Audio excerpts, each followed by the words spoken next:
नमस्कार, मेरा गांव मेरी खबर देख रहे हैं आप। मैं हूं आपके साथ पराग गुप्ता। मायावती सरकार में सार्वजनिक उपक्रमों के निजीकरण के नाम पर हुई लूट पर यूपी सरकार शिकंजा कस रही है। हरदोई की लक्ष्मी शुगर मिल के साथ भी कुछ ऐसा ही हुआ। मिल की 150 बीघे की जमीन को महज 8 करोड़ 20 लाख रुपए में बेच दिया गया। लेकिन योगी सरकार चीनी मिलों की हुई इस खरीद फरोख्त पर जांच करा रही है। ऐसे में अब लोगों को उम्मीद है कि उनकी सालों से बंद पड़ी चीनी मिल जल्द चालू होगी।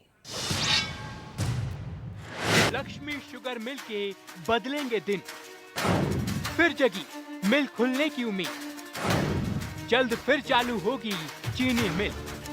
मायावती सरकार में सार्वजनिक उपक्रमों के निजीकरण के नाम पर हुई लूट पर यूपी सरकार शिकंजा कस रही है। सार्वजनिक उपक्रमों को खत्म कर पिछली सरकारों ने बड़े कारोबारियों को करोड़ों का मुनाफा कमवाया, लेकिन अब यूपी सरकार सार्वजनिक उपक्रमों को बचाने में जुट गई है। मायावती सरकार में प्रदेश की 21 चीनी मिलों को निजी हाथों में कौड़ियों के दाम बेचा गया। अपने चहेते कारोबारियों के मुनाफे के लिए नियमों को ताक पर रख दिया गया। हम इस वक्त उत्तर प्रदेश की उस चीनी मिल में है जो आज से 21 साल पहले बंद हो गई थी। आपको बता दें कि ये फैक्ट्री जिस पर प्रवर्तन निदेशालय ईडी का कार्रवाई चल रही है, ये बहुत सस्ते में बिकी थी। लगभग 150 बीघे जमीन ये मात्र 8 करोड़ की मायावती सरकार में उनके किसी सांसद ने ली थी। हरदोई की लक्ष्मी शुगर मिल के साथ भी कुछ ऐसा ही हुआ। मिल की 150 बीघे की जमीन को महज 8 करोड़ 20 लाख रुपए में बेच दिया गया। उस वक्त बैनामा एजाइल शुगर प्राइवेट लिमिटेड और नम्रता मार्केटिंग प्राइवेट लिमिटेड के सलाहकार गुजराउल हसन जैदी ने करीब 57 लाख स्टाम्प शुल्क अदा कर कराया था। मिल की बिक्री कैलाश चंद्र शाह, प्रधान प्रबंधक वित्त एवं लेखा उत्तर प्रदेश, राज्य चीनी एवं गन्ना विकास निगम लिमिटेड लखनऊ ने की थी। तालाबंदी चलता रहा, यहाँ के लोग तड़पते रहे। एम्प्लॉइज़ 2000 एम्प्लॉइज़ थे, जिसमें कुछ एम्प्लॉइज़ ने इसमें वीआरएस ले भी लिया और कुछ लोग रह रहे थे। लेकिन जब मायावती सरकार 2007 में आई है, उसके बाद 2011 में उनके एक एमएलसी सांसद मोहम्मद हाजी इकबाल और उनके साथी नम्रता ट्रेडर्स के इजराइल हुसैन हसन साहब ने ये फैक्ट्री अपने नाम कराई, जो मात्र 8 करोड़ की बिकी। लेकिन यूपी में योगी सरकार आने के बाद चीनी उद्योग को एक बार फिर रफ्तार मिलने लगी है।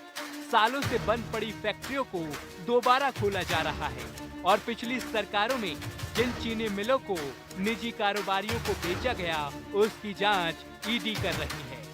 आपको बता दें, फैक्ट्री जिस तरीके से आप देख रहे हैं, एशिया का नंबर 1 दाना यहाँ पर मिलता था, बनता था। हमको याद है जब हम लोग इसी स्कूल में पढ़ते थे। और इतनी खूबसूरत शुगर मिल और इतने खूबसूरत यहाँ के लोग, एम्प्लॉइज़ लगभग 2000, सब बेरोजगारी की कगार पे हैं। देखने वाली बात होगी कि ईडी की जांच के बाद क्या इन लोगों को कुछ न्याय मिल पाएगा। कैमरा पर्सन विनीत के साथ आलोक सिंह, हरदोई। भारतीय जनता पार्टी के प्रदेश अध्यक्ष स्वतंत्र देव सिंह त्रिस्तरीय पंचायत चुनाव को धार देने के लिए आज जौनपुर पहुंचे। स्वतंत्र देव सिंह ने शीतला धाम में दर्शन पूजन कर विधानसभा मलहनी के बीजेपी मंडल रामदयालगंज बूथ अध्यक्ष मंगला निषाद के यहाँ राज्य मंत्री गिरीश चंद्र यादव, बदलापुर विधायक रमेश मिश्र और जिलाध्यक्ष पुष्पराज सिंह के साथ दोपहर का भोजन किया। इसके बाद उन्होंने धर्मापुर ब्लॉक के सरैया गांव में जन चौपाल को संबोधित किया।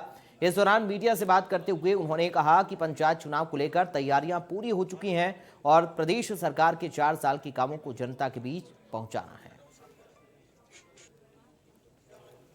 उसमें बाकी में सभी कार्यक्रम है। सरकार के 4 वर्ष, योगी सरकार की ईमानदारी की सरकार, गरीबों के विकास के लिए सरकार जो बनी थी, वो 4 वर्ष पूर्ण किया है। उसको लेकर गांव में चौपाल है और चौपाल के माध्यम से केंद्र और राज्य सरकार की योजना, माननीय मोदी जी की लोकप्रियता, योगी जी की लोकप्रियता को लेकर गांव तक हम जाएंगे। ये एक कार्यकर्ता आधारित पार्टी है और नेताओं का प्रवास होता है तो जिले के अध्यक्ष स्वाभाविक रूप से किसी न किसी कार्यकर्ता यहाँ भोजन रखता है।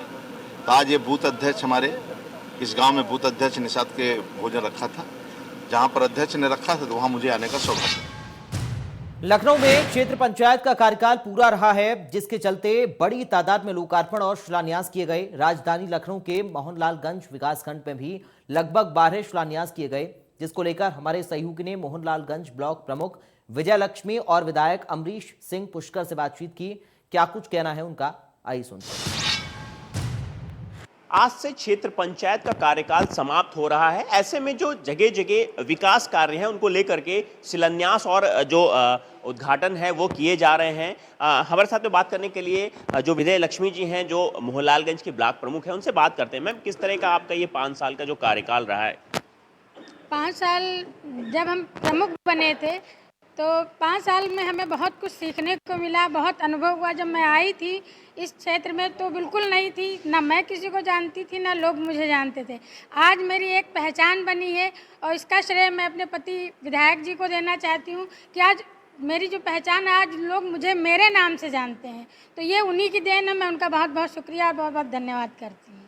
किस तरह के आपके विकास कार्य रहे हैं 5 साल में? और ब्लॉक में जब मैं आई थी तो इस ब्लॉक में बिल्कुल हालत जर्जर थी। आज आप देख सकते हैं कि कहते हैं कि जैसे ब्लॉक मेरा एक घर था और यहाँ के लोग एक परिवार की तरह थे, तो मैंने इस ब्लॉक को भी काफ़ी सौंदर्यकरण का काम किया। जो भी मुझे यहाँ लगा कि यहाँ ऐसा होना चाहिए, तो कला मंच हो, सामुदायिक शौचालय हो, वाटिका भवन हो, सारा कुछ मैंने कराने की कोशिश किया कि कम से कम एक बार जो है तो ये एक लखनऊ का सबसे नंबर 1 ब्लॉक बन गया भारत में। बिल्कुल। हमारे साथ में जो क्षेत्रीय विधायक हैं और जो हमारी ब्लॉक प्रमुख हैं, उनके पति हैं विधायक जी अमृत सिंह पुष्कर जी, उनसे ही बात करते हैं। सर, ये बताइए, आपका बड़ा सहयोग रहता होगा आपकी पत्नी के कार्यकाल में, जो जिस तरह का कार्य रहता है, किस तरह से आप सहयोग करते हैं? देखिए, जब 2016 में आप प्रमुख के पद पे मोहनलालगंज की क्षेत्र की जनता के आशीर्वाद से आप यहाँ की प्रमुख निर्वाचित हुई थी, उसके बाद से निरंतर आपके दिमाग में भी और हमारे द्वारा भी लगातार क्षेत्र के विकास के लिए हम लोग सोचते रहे, किस प्रकार कहाँ पे ब्लॉक की योजनाएं जो सरकार द्वारा संचालित योजना है, गांव-गांव तक किस प्रकार ज़्यादा से ज़्यादा लोग लाभान्वित हों, गरीबों को ज़्यादा से ज़्यादा सुविधाएं मिले, इस पे हम लोग सोचते रहे। और उसके बाद 2017 से निश्चित तौर पे मैं भी विधायक बना, तो उसके बाद हमारी पत्नी जो है बराबर क्षेत्र के विषय में विकास खंड से काम कर देख रही थी और मैं लगातार पूरे अपनी विधानसभा में कार्य देख रहा। तो मुझे बड़ी खुशी है कि आपको जिस प्रकार से यहाँ के लोगों का सहयोग मिला, यहाँ की जनता का सहयोग मिला और यहाँ के पूरे कर्मचारियों को सहयोग मिला। 5 साल में आप ये देख सकते हैं कि आज आप ब्लॉक की स्थिति देख लें तो उत्तर प्रदेश का नंबर 1 का ब्लॉक लगभग हो गया है, मिलना ही देर है। इतनी अच्छी जगह है, आज सब सुविधा संपन्न हमारा ब्लॉक मोहनलालगंज हो चुका है। मैं बहुत बहुत बधाई देना चाहूँगा प्रमुख जी को कि उनके कार्यकाल में इस प्रकार का ये ब्लॉक हो पाया। ये थे हमारे साथ में जो क्षेत्रीय विधायक हैं मोहनलालगंज के अमृत सिंह पुष्कर, जिन्होंने बताया कि अपनी पत्नी, जो ब्लॉक प्रमुख पत्नी है, जिनका कार्यकाल आज से समाप्त हो रहा है, ऐसे में जो लोकार्पण और जो शिलान्यास का दौर आज चल रहा था वो अंतिम दौर में पहुंच चुका है। ऐसे में तमाम विकास कार्य किए गए और भविष्य में भी तमाम विकास कार्य किए जाएंगे। लखनऊ से इंडिया न्यूज़ के लिए जय श्री राम। आगरा में हुई साधु की हत्या का पुलिस ने महज 6 घंटे में खुलासा कर दिया। एसएसपी ने प्रेस वार्ता में बताया कि मंदिर के साधु का बीती रात को एक युवक से विवाद हुआ था। विवाद के बाद युवक ने साधु की कुल्हाड़ी मारकर हत्या कर दी थी। सूचना के बाद पुलिस मौके पर पहुंची और पुलिस ने शव को कब्जे में लेकर पोस्टमार्टम के लिए भेज दिया। चंद घंटों के अंदर ही हत्यारे को गिरफ्तार किया।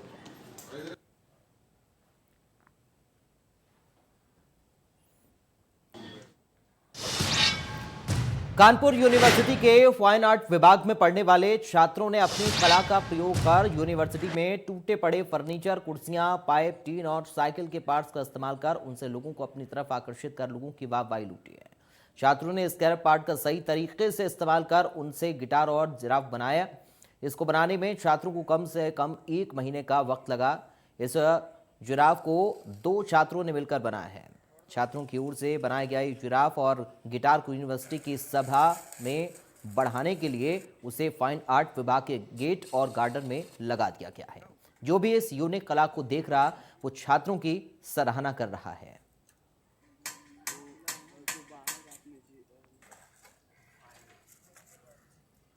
कहते हैं कला किसी की मोहताज नहीं होती, जिसके हाथ में हुनर होता है वो कुछ ना कुछ अपने हाथों से एक नया एक्सपेरिमेंट करता है, जिसमें लोगों को आकर्षित करने को मजबूर कर देता है।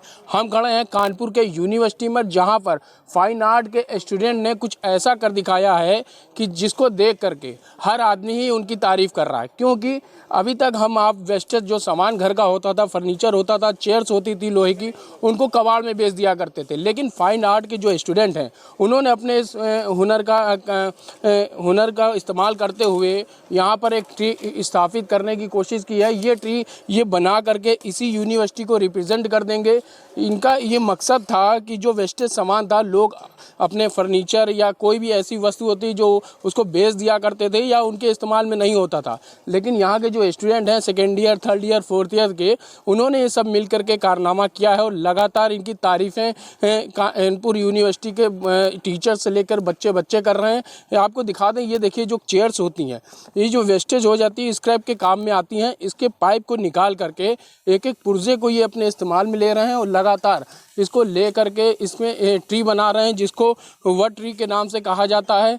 हालांकि ये इसमें अभी वेल्डिंग का काम कर रहे हैं। वेल्डिंग का काम होने के बाद इसको एक निर्धारित समय दिया कि 18 मार्च तक ये यूनिवर्सिटी के रिप्रेजेंट कर देंगे। जो यूनिवर्सिटी में 20 तारीख का कार्यक्रम होना है उसको ये इंस्टॉल करा दिया जाएगा पूरी तरीके से। लगातार देखा गया है कि जो कलाकार होते हैं उनको किसी चीज़ का मोहताज नहीं होना पड़ता, वो अपनी कलाकृति से ही दुनिया को अपने आकर्षण की तरफ खींच लेते हैं। कानपुर से सूरज सिंह, इंडिया न्यूज़। उधर यूपी के बांदा में नदी में नहाने गई 2 युवती पानी में डूबकर उनकी मौत हो गई। नदी में नहाते वक्त अचानक से दोनों का पैर फिसलने की वजह से दोनों युवतियां गहरे पानी में डूब गईं। तभी नदी किनारे बैठे लोगों ने युवतियों के परिजनों को सूचना दी। परिजनों ने पूरे मामले की जानकारी पुलिस को दी। मौके पर पहुंची पुलिस ने गोताखोरों की मदद से एक युवती को पानी से बाहर निकाला, तो वहीं अब दूसरी युवती की तलाश जारी है।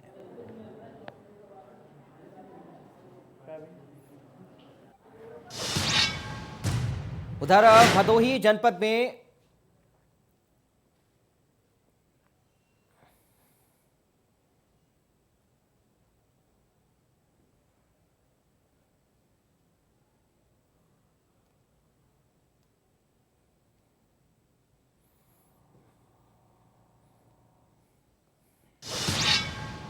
आजमगढ़ जिले में पुलिस और प्रशासन का D11 गैंग के माफिया ध्रुव सिंह और कुंटू सिंह के खिलाफ कार्रवाई जारी है। पुलिस और प्रशासन ने बेलीसा चौराहे के पास स्थित करीब 2.5 करोड़ रुपए की 450 स्क्वायर फीट जमीन को डुगडुगी पिटवाकर कुर्क कर दिया।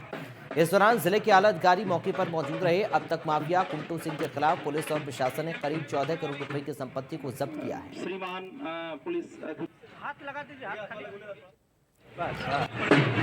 सरकार द्वारा क्या देखिए, ये लगभग 450 स्क्वायर मीटर जो इन दुकानों के पीछे की जो भूमि है, ये कुंटू सिंह जो कि कुख्यात अपराधी है, उसने अपनी पत्नी के नाम से इसका बैनामा कराया था और ये जिलाधिकारी महोदय द्वारा ये प्रॉपर्टी कुर्क की गई है। उससे पूर्व में जहां हम खड़े हैं उसके ये दुकानें, ये सारी दुकानें लगभग 3 महीने पूर्व कुर्क की गई थी और उसी के क्रम में ये पीछे की जो 450 स्क्वायर मीटर ज़मीन है उसे कुर्क किया गया है 12 मार्च को और इसे आज भौतिक रूप से इसे कुर्क किया जा रहा है और यहाँ पर डुगडुगी पिटवाई गई है कि इसमें इसे कोई, ये कुर्कशुदा जमीन है, इसे कोई ना ले और इसे कोई धोखे से भी इसे ना ले। सुल्तानपुर में एक युवक को अपने अपहरण की फर्जी सूचना दिलवाना महंगा पड़ गया। अपहरण की फर्जी सूचना देने के आरोप में पुलिस ने आरोपी युवक और उसके ड्राइवर को गिरफ्तार कर लिया।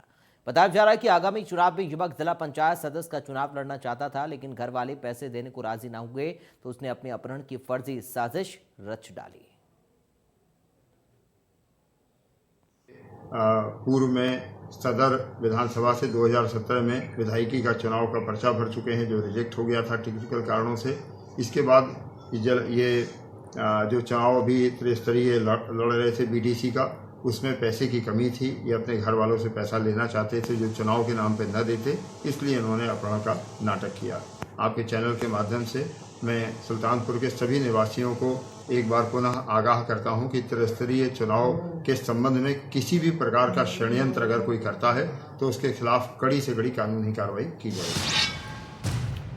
दिल्ली से टनकपुर आ रही पूर्णागिरी जन शताब्दी एक्सप्रेस टनकपुर स्टेशन पर पहुंचने से पहले होम सिग्नल नंबर 3 के पास अचानक से विपरीत दिशा में चलने लगी, जिससे रेलवे प्रशासन में हड़कंप मच गया। ट्रेन को उल्टा चलता देख यात्रियों में भी हड़कंप मच गया। बताया जा रहा है कि शाम करीब 4 बजे होम सिग्नल के पास एक पशु के ट्रेन की चपेट में आकर कटने के बाद यह घटना हुई। सूचना पर आनंद फानर में क्रॉसिंग गेटों को बंद करने के आदेश दिए गए। बनबसा में पत्थर लगाकर ट्रेन रोकने की कोशिश की गई, लेकिन ट्रेन नहीं रुकी।